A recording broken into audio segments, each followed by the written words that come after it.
رب زدني علما رب زدني علما. وأشهد أن لا إله إلا الله وحده لا شريك له وأشهد أن محمدا عبده ورسوله. يا أيها الذين آمنوا اتقوا الله حق تقاته ولا تموتن إلا وأنتم مسلمون. يا أيها الذين آمنوا اتقوا الله حق تقاته ولا تموتن إلا وأنتم مسلمون. يا أيها الناس اتقوا ربكم الذي خلقكم من نفس واحدة وخلق منها زوجها وبث منهما رجالا كثيرا ونساء واتقوا الله الذي تساءلون به والأرحام إن الله كان عليكم رقيبا. يا أيها الذين آمنوا اتقوا الله وقولوا قولا سديدا يصلح لكم أعمالكم ويغفر لكم ذنوبكم ومن يطع الله ورسوله فقد فاز فوزا عظيما. أما بعد فإن خير الحديث كتاب الله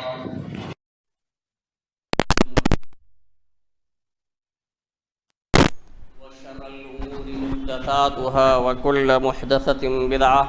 وكل بدعة ضلالة وكل ضلالة في النار. فعن أبي هريرة رضي الله تعالى عنه أن النبي صلى الله عليه وسلم قال: خير يوم طلعت عليه الشمس يوم الجمعة فيه خلق آدم وفيه أدخل الجنة وفيه أخرج منها ولا تقوم الساعة إلا في يوم الجمعة. رواه مسلم. معزز سامعین کرام،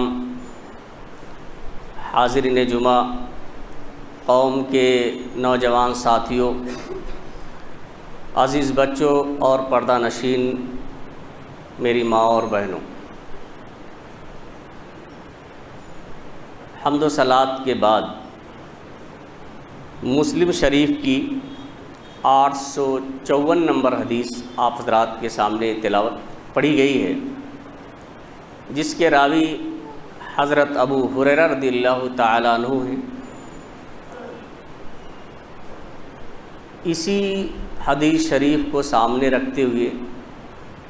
آج کے اس جمعہ کے خطبے میں جمعۃ الوداع کے تعلق سے آپ حضرات کے سامنے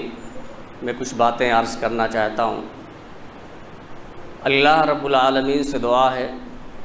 کہ الہ العالمین ہمیں کتاب و سنت کی روشنی میں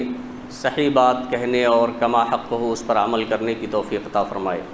آمین۔ حاضرین گرامی، اس میں کسی طرح کا شک اور شبہ نہیں ہے کہ رمضان کا یہ آخری عشرہ ہے، اور اس آخری عشرے میں اللہ کے رسول صلی اللہ علیہ وسلم بہت ہی زیادہ عبادت کیا کرتے تھے، خود بھی عبادت کرتے تھے، راتوں کو جاگتے تھے، اپنے گھر والوں کو بھی بیدار رکھتے تھے، اور آپ صلی اللہ علیہ وسلم نے پوری زندگی رمضان کے آخری عشرے میں اعتکاف بھی کیا، یہاں تک کہ جس سال آپ صلی اللہ علیہ وسلم کی وفات ہوئی اس میں تو آپ صلی اللہ علیہ وسلم نے 20 دن کا اعتکاف کیا، اور آپ صلی اللہ علیہ وسلم کے بعد آپ کی ازواج مطہرات نے بھی اعتکاف کیا۔ تو یہ عشرہ بڑی اہمیت کا حامل ہے، اور اسی عشرے کا یہ آخری جمعہ ہے، تو ظاہر سی بات ہے کہ اس عشرے کے اندر ہونے کے ناطے یہ بھی اہمیت کا حامل ہے۔ ویسے چاہے یہ آخری جمعہ نہ بھی ہو، تا کوئی بھی جمعہ ہو، یہ تمام دنوں میں سب سے افضل دن ہوتا ہے، اور عام جمعہ کے لیے اللہ کے رسول صلی اللہ علیہ وسلم نے فرمایا ہے، تمام جمعہ کی یہ فضیلت ہے کہ خیر یوم طلعت علیہ الشمس یوم الجمعہ، کہ جس دن، جو سب سے بہتر دن جس دن سورج طلوع ہوتا ہے وہ جمعہ کا دن ہے، یعنی جمعہ کا دن سب سے بہتر دن ہے۔ فیہ خلق آدم، یہی وہ دن ہے جس میں ہمارے باپ آدم علیہ السلام کی تخلیق ہوئی ہے، یعنی آدم علیہ السلام کی پیدائش جمعہ کے دن ہی ہوئی ہے، اور وفیہ ادخل الجنہ، اور اسی دن انہیں جنت میں بھی داخل کیا گیا تھا، جنت میں داخلہ بھی اسی جمعہ کے دن ہی آدم علیہ السلام کو ملا، وفیہ اخرج منہا، اور اسی دن جنت سے نکالے بھی گئے ہیں، یعنی یہی جمعہ کا دن ہے جس میں آدم علیہ السلام کی تخلیق ہوئی ہے، اور اسی جمعہ کے دن ہی جنت میں داخل ہوئے اور جمعہ کے دن ہی نکالے گئے۔ وَلَا تَقُومُ السَّاعَةُ إِلَّا فِي يَوْمِ الْجُمْعَةِ، اور جمعہ کے دن ہی قیامت قائم ہوگی، یعنی جمعہ کے دن کی بڑی فضیلت ہے، جمعہ کے دن ہی قیامت قائم ہوگی۔ لیکن آج دیکھنا یہ ہے کہ کیا یہ جمعہ جو رمضان کا آخری جمعہ ہے، جس جمعہ کو ہم میں سے بیشتر لوگ جمعۃ الوداع کے نام سے موسوم کرتے ہیں اور اس کے لیے الگ سے اہتمام کرتے ہیں، نئے کپڑے کا اہتمام، مسجد میں پہلے آنے کا اہتمام، یعنی جو اور دنوں میں جمعہ کا دن پڑتا ہے ان دنوں میں جو اہتمام نہیں ہوتا ہے اس آخری جمعہ کو ہوتا ہے، تو کیا اس اہتمام کی کوئی حیثیت ہے یا نہیں ہے یہ دیکھنا چاہیے۔ سامعین کرام، اس بات سے انکار نہیں کیا جا سکتا ہے کہ جمعہ کا بہت بڑا مقام ہے۔ اللہ کے رسول صلی اللہ علیہ وسلم نے فرمایا کہ جو شخص غسل جنابت کی طرح سے غسل کر کے مسجد میں آئے، یعنی جس طرح سے آدمی بیوی کے ساتھ ہم بستر ہوتا ہے اور اس کے بعد غسل کرتا ہے، اس طرح سے جمعہ کے دن اگر کوئی شخص غسل کرے غسل جنابت کی طرح سے اور خوشبو وغیرہ لگا کر کے مسجد میں حاضر ہو، اللہ کے دربار میں پہلی ساعت میں حاضر ہوتا ہے، تو اللہ رب العالمین ایک اونٹ کے برابر اسے ثواب دیتا ہے قربانی کرنے کا، دوسری ساعت میں آتا ہے تو ایک بقرہ کے برابر، تیسری ساعت میں آتا ہے تو ایک بقرہ جو چھوٹے کاف سے آتا ہے اس کے برابر ثواب ملتا ہے، تیسری ساعت میں آتا ہے تو اسی طرح سے ایک مرغی کے برابر اسے ثواب مل جاتا ہے، ایسے چوتھی ساعت میں آتا ہے تو ایک انڈے کے برابر اسے قربانی کرنے کا ثواب ملتا ہے، تو ایسے بڑا اس کا اجر و ثواب ہے۔ لیکن خصوصیت کے ساتھ آخری جمعہ کو جو اہتمام کیا جاتا ہے، نہ تو آپ صلی اللہ علیہ وسلم سے اس کا ثبوت ملتا ہے اور نہ آپ کے صحابہ کرام سے اس کا ثبوت ملتا ہے، اور اس طرح کا اہتمام یہ ایک عبادت کے لیے بندہ آتا ہے، اور عبادت کے لیے قرآن و حدیث سے دلیل موجود ہونا ضروری ہے، یا تو اللہ رب العالمین نے اس کا حکم دیا ہو یا اللہ کے رسول صلی اللہ علیہ وسلم نے اس کا حکم دیا ہو، اس پر عمل کیا ہو، یا اسی طرح سے صحابہ کرام نے آپ کی زندگی میں وہ عمل کیا ہو اور آپ صلی اللہ علیہ وسلم نے اس سے منع نہ فرمایا ہو، تو وہ دلیل اور حجت ہے۔ لیکن نہ تو آپ صلی اللہ علیہ وسلم سے ثابت ہے، نہ تو آپ کے صحابہ کرام سے ثابت ہے، اور نہ ہی سلف سے ثابت ہے کہ آخری جمعہ کا اہتمام اس طرح سے کیا جائے جس طرح سے آج لوگ کرتے ہیں۔ یہ بدعات کے زمرے میں آتا ہے، اور بدعات کے بارے میں آپ جانتے ہیں کہ اللہ کے رسول صلی اللہ علیہ وسلم ہر خطبے میں یہ فرمایا کرتے تھے کہ بدعات سے بچو، دین میں نئی چیزوں کو ایجاد کرنے سے بچو۔ جمعہ کا اہتمام ضروری ہے اور یہ بہتر عمل ہے، لیکن یہ سمجھ کر کے کہ آخری جمعہ کو اللہ کے رسول نے اس طرح کا اہتمام کیا ہے یا اس طرح سے اہتمام کرنے کا حکم دیا ہے یا آپ کے صحابہ کرام نے کیا ہے، یہ دین کے اندر نئی چیز ہے، دین کے اندر یہ بدعات ہے، اس سے ہمیں اور آپ کو بچنا چاہیے۔ اور جو شخص بدعات کا شکار ہوگا تو اس کا بہت بڑا جرم ہے، بلکہ آپ جانتے ہیں کہ قیامت کے دن اللہ کے رسول صلی اللہ علیہ وسلم کو حوض کوثر عطا کیا جائے گا، اور اس کا اس کے بارے میں بخاری شریف کے اندر آتا ہے کہ اس کا پانی دودھ سے زیادہ سفید اور شہد سے بھی زیادہ میٹھا ہوگا۔ اللہ کے رسول صلی اللہ علیہ وسلم اپنی دست مبارک سے اپنی امتیوں کو وہ پانی پلا رہے ہوں گے قیامت کے دن، اور جو شخص وہ پانی پی لے گا وہ پیاس کی شدت محسوس نہیں کرے گا۔ ایسے خطرناک دن جو 50,000 سال کے برابر ہوگا، لوگ پریشان ہوں گے، نفسی نفسی کا عالم ہوگا، کوئی کسی کا پرسان حال نہیں ہوگا۔ ایسے وقت میں وہ پانی حوض کوثر سے اللہ کے رسول صلی اللہ علیہ وسلم اپنی امتیوں کو سیراب کر رہے ہوں گے، اور اسی میں کچھ لوگ ایسے آئیں گے جو آپ کی امتیوں میں سے ہوں گے، اور وہ نماز روزے کے پابند رہے ہوں گے، یعنی وضو کی وجہ سے ان کے اعضائے وضو، ہاتھ، پیر، چہرہ، یہ سب چمک رہے ہوں گے۔ یہ دیکھ کر اللہ کے رسول صلی اللہ علیہ وسلم پہچان لیں گے کہ یہ میری امت کے لوگ ہیں، میری امتی ہیں۔ آپ صلی اللہ علیہ وسلم پہچان لیں گے۔ وہ لوگ جب قریب آئیں گے تو فرشتے ان کے درمیان اور حوض کوثر کے درمیان پردہ حائل کر دیں گے، یا انہیں وہاں سے ہٹائیں گے، دور بھگائیں گے۔ پھر اللہ کے رسول صلی اللہ علیہ وسلم فرمائیں گے کہ یہ تو میری امت کے لوگ ہیں، انہیں آنے دیا جائے، انہیں میں پانی پلاؤں گا، انہیں میں سیراب کروں گا۔ اللہ کے رسول صلی اللہ علیہ وسلم جب فرشتوں سے یہ بات کہیں گے کہ یہ میری امت کے لوگ ہیں، اور کیسے آپ پہچانیں؟ کیونکہ جو وضو انہوں نے کیا ہوگا تو وضو کی وجہ سے ان کے ہاتھ پیر، جہاں تک وضو کا پانی استعمال کیا گیا ہوگا، وہ سب چمک رہے ہوں گے۔ اللہ کے رسول صلی اللہ علیہ وسلم یہ دیکھ کر کے کہیں گے کہ یہ میری امت کے لوگ ہیں، لیکن آپ صلی اللہ علیہ وسلم سے یہ کہا جائے گا اِنَّكَ لَا تَدْرِي مَا أَحْدَثُوا بَعْدَكَ، کہ اے نبی کریم صلی اللہ علیہ وسلم، آپ کو علم نہیں ہے، آپ کو معلوم نہیں ہے، آپ نہیں جانتے ہیں۔ آپ کے اس دار فانی سے کوچ کرنے کے بعد جب آپ دنیا سے رخصت ہو گئے تھے تو ان لوگوں نے آپ کے بعد دین کے اندر کیا کیا بدعتیں ایجاد کر لی تھیں، کیا کیا نئی چیزیں ایجاد کر لی تھیں، دین کے اندر بہت سارے خرافات انہوں نے پیدا کر لیے تھے۔ اس وجہ سے یہ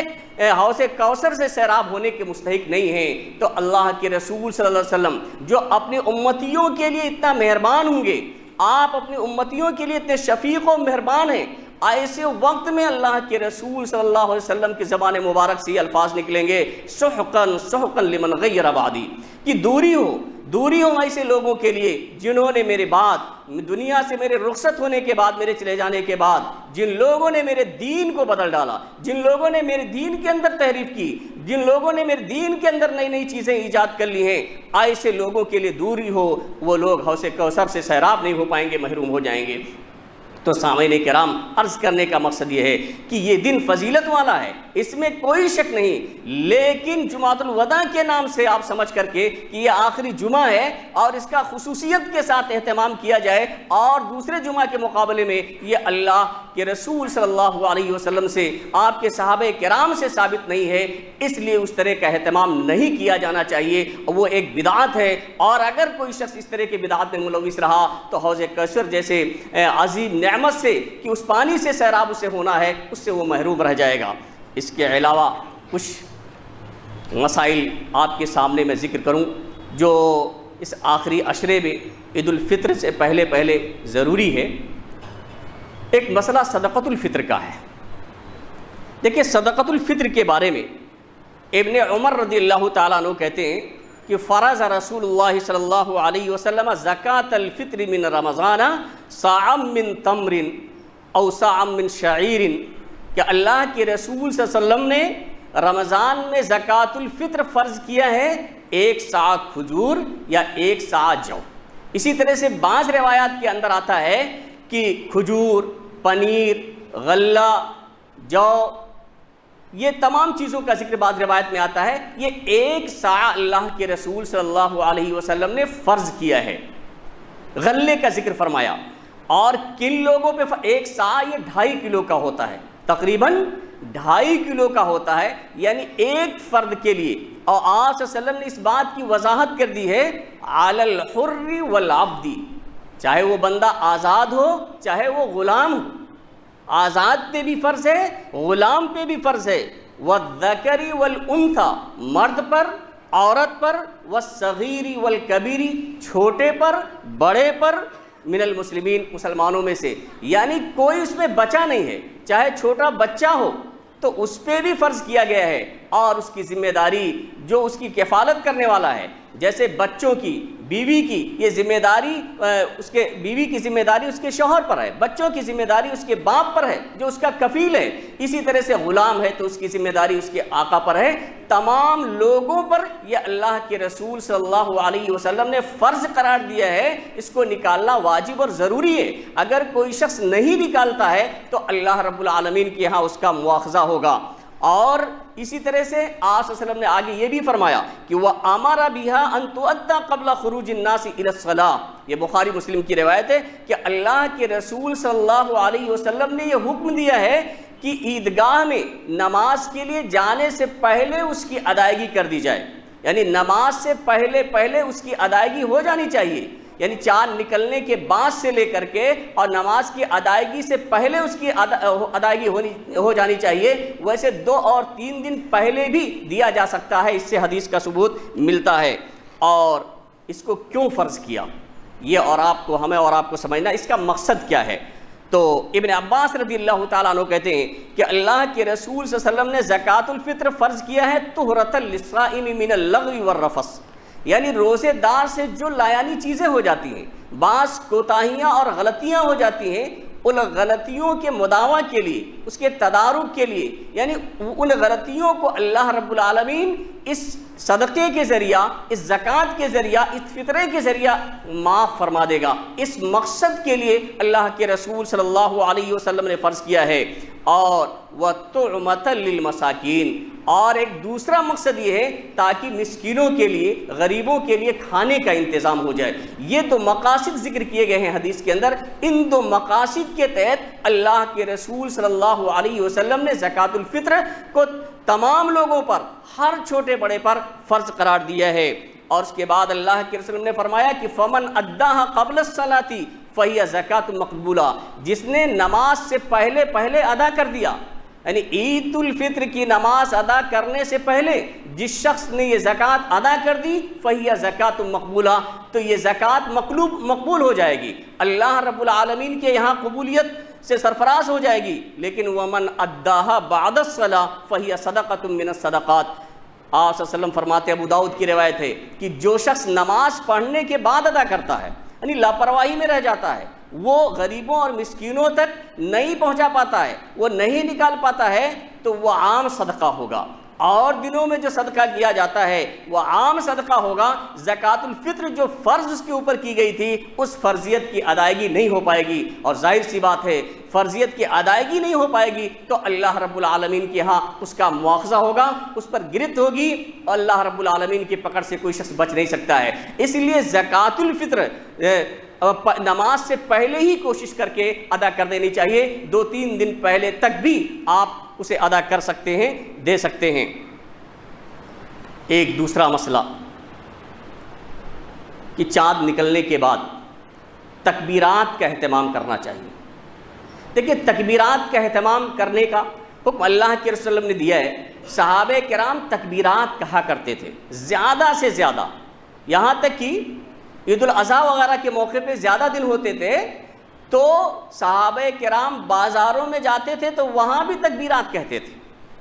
اور ان کو دیکھ کر دوسرے لوگ بھی کہا کرتے تھے۔ اس سے معلوم ہوتا ہے بلند آواز سے کہنا چاہیے، شور و ہنگامہ نہ ہو لیکن آواز ظاہر ہو جائے، اس طرح سے جہاں جس طرح سے موقع ہو تکبیرات کہنا چاہیے۔ اور تکبیرات کی یہ الفاظ ہیں: اللہ اکبر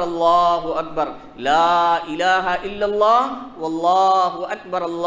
اکبر وللہ الحمد۔ اسی طرح سے تکبیرات اس طرح بھی کہہ سکتے ہیں: اللہ اکبر کبیرہ والحمد للہ کثیرہ وسبحان اللہ بکرۃ واصیلا۔ یہ تکبیرات چاند نکلنے کے بعد سے لے کر کے اور خطبے سے فارغ ہونے تک کہا جا سکتا ہے، اس کا ثبوت ملتا ہے۔ ان تکبیرات کی فضیلت کے تعلق سے ایک حدیث میں آپ کے سامنے ذکر کرتا ہوں، اس سے اندازہ لگ جائے گا کہ ان کا مقام کیا ہے۔ راوی حدیث عبداللہ بن عمر رضی اللہ تعالیٰ عنہ کہتے ہیں، مسلم شریف کی روایت ہے اور ترمذی میں بھی یہ روایت موجود ہے. وہ کہتے ہیں کہ بینما نحن نصلی مع رسول اللہ صلی اللہ علیہ وسلم، کیا ہم لوگ اللہ کے رسول صلی اللہ علیہ وسلم کے ساتھ نماز پڑھ رہے تھے کہ اذ قال رجل من القوم اللہ اکبر کبیرا والحمد للہ کثیرا وسبحان اللہ بکرۃ واصیلا، کہ اسی درمیان قوم کے ایک شخص نے یہ تکبیر کہی، کیا؟ اللہ اکبر کبیرہ والحمد للہ کثیرہ وسبحان اللہ بکرۃ واصیلا، یہ تکبیر پڑھی. تو جب اللہ کے رسول صلی اللہ علیہ وسلم نماز سے فارغ ہو گئے تو آپ صلی اللہ علیہ وسلم نے کہا کہ من القائل کذا وکذا، یعنی یہ جملے کس نے کہے، یہ تکبیرات کس نے پکارے ہیں؟ تو اس آدمی نے کہا انا یا رسول اللہ، اللہ کے رسول صلی اللہ علیہ وسلم یہ تکبیرات تو میں نے کہے ہیں. تو آپ صلی اللہ علیہ وسلم نے کہا عجبت لہا، ان جملوں پر مجھے بڑا تعجب ہوا، ان جملوں کے تعلق سے مجھے بڑا تعجب ہوا. فتحت لہا ابواب السماء، کہ ان کے استقبال کے آسمان کے سارے دروازے کھول دیے گئے. آپ بتائیے، چھوٹے چھوٹے جملے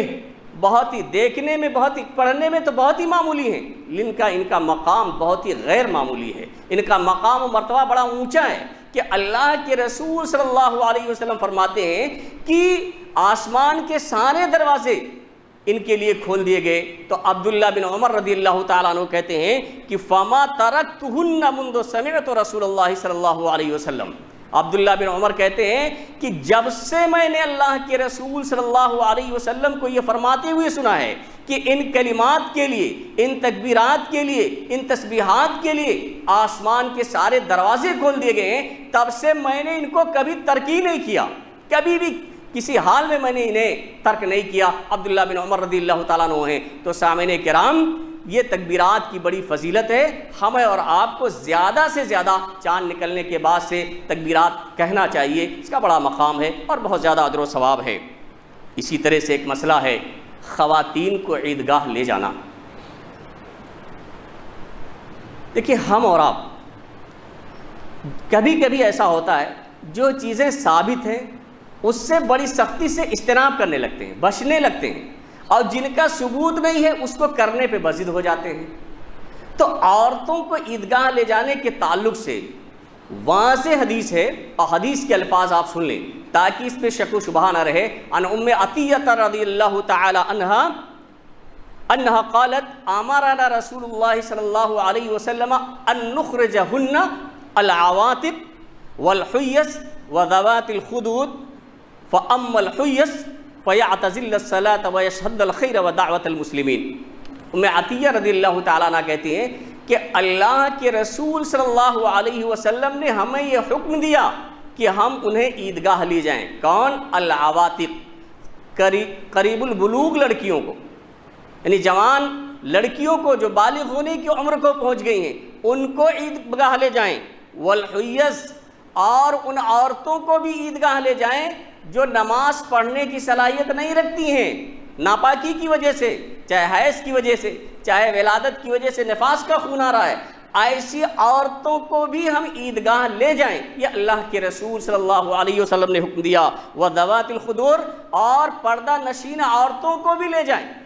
کسی کو چھوڑا نہیں اللہ کے رسول نے. قریب البلوغ لڑکیاں ہیں ان کو بھی لے جائیں، عائزہ عورتوں کو بھی لے جائیں، پردہ نشین ماں اور بہنوں کے لے جائیں. اور لیکن آپ نے آگے بیان فرما دیا فَأَمَّا الْحُيَّسْ فَيَعْتَزِلْنَ الصَّلَاةَ، لیکن جو عورتیں نماز نہیں پڑھ سکتی ہیں وہ جائے نماز سے الگ رہیں، جائے نماز جہاں نماز پڑھی جا رہی ہے وہاں سے وہ الگ رہیں. لیکن وَيَشْهَدْنَ الْخَيْرَ وَدَعْوَةَ الْمُسْلِمِينَ، لیکن خیر و بھلائی کے کاموں میں، مسلمانوں کی دعاؤں میں، بھائی دعاؤں میں شریک رہیں، واعظ و نصیحت جو ہو رہی ہے تو اس میں شریک رہیں، لیکن نماز پڑھنے کے وقت وہ جائے نماز سے الگ رہیں. صحابیات نے سوال کیا کہ اے اللہ کے رسول صلی اللہ علیہ وسلم احدانا لا یکون لہا جلباب، بھائی اگر ہم میں سے کسی کے پاس جلباب نہ ہو، چادر، چونکہ پردہ فرض ہے، ایسا نہیں ہے کہ بغیر پردے کے چلی جائیں، بغیر دوپٹے کے چلی جائیں، بغیر حجاب کیے ہوئے چلی جائیں، یہ درست نہیں ہے. اللہ کے رسول صلی اللہ علیہ وسلم، بھئی بعض خواتین تو ایسا لگتا ہے کہ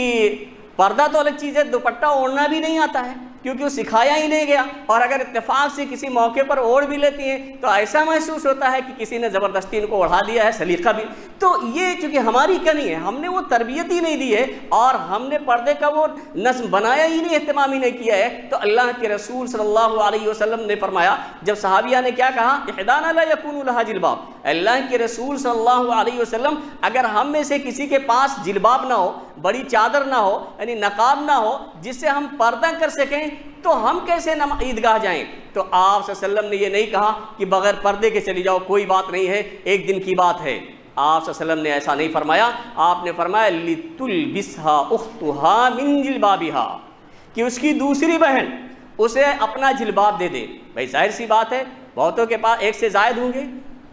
تو وہ عاریتاً دے دے، مگنی دے دے، بعد میں واپس کر دے گی، لیکن آپ صلی اللہ علیہ وسلم نے یہ بیان نہیں فرمایا کہ بغیر پردے کے چلی جائیں، یعنی جانے کا حکم دیا۔ اور اگر کسی کے پاس اس طرح کی چادر یا نقاب نہیں ہے کہ وہ پردہ کر سکے، تو کسی اپنی بہن سے وہ عاریتاً مانگ لے، جیسا آج کل کیا جاتا ہے، اور مانگنے والے سے، جس سے مانگا جا رہا ہے، اس سے یہ بھی معلوم ہوتا ہے کہ اسے دے دینا چاہیے، کیونکہ اللہ کے رسول صلی اللہ علیہ وسلم نے فرمایا ہے کہ مانگ لے۔ تو اس حدیث سے بالکل واضح ہوتا ہے کہ خواتین کو بھی عیدگاہ جانا چاہیے۔ بتائے جو عورتیں نماز نہیں پڑھ سکتی ہیں، جب ان کو بھی آپ صلی اللہ علیہ وسلم نے حکم دیا ہے، تو اب اس سے زیادہ ٹھوس ثبوت اور دلیل کیا ہو سکتی ہے عورتوں کو عیدگاہ لے جانے کی۔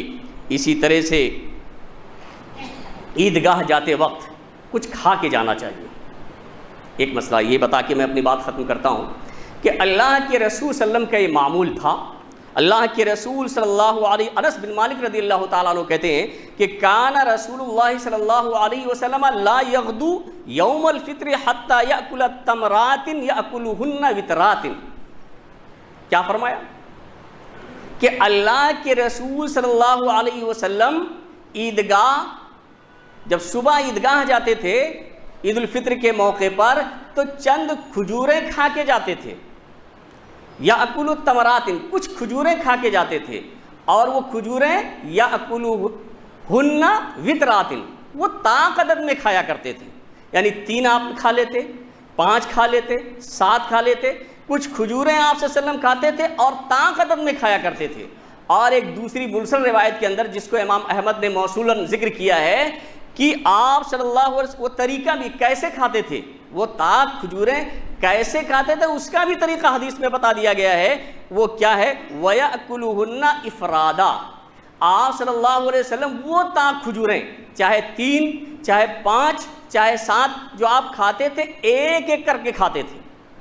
ایک کھجور منہ میں ڈالتے تھے اور کھا لیتے تھے، پھر دوسرا کھاتے تھے، پھر ایسا نہیں ہے کہ مٹھی بھر لیا اور منہ میں ڈال دیا، ایک بھی دائیں سے نکل رہا ہے، دوسرا بھی بائیں سے نکل رہا ہے، مطلب ایسا کہ حرص ظاہر ہو۔ یعنی اس طرح سے آپ صلی اللہ علیہ وسلم نہیں کرتے تھے کہ بالکل پوری مٹھی ٹھوس لیا 4-5 کے اور طاقی عدد میں، بلکہ یأکلہن افرادا، آپ صلی اللہ علیہ وسلم وہ ایک ایک کھجوریں کھایا کرتے تھے۔ تو اس سے معلوم یہ ہوتا ہے کہ عیدگاہ جانے سے پہلے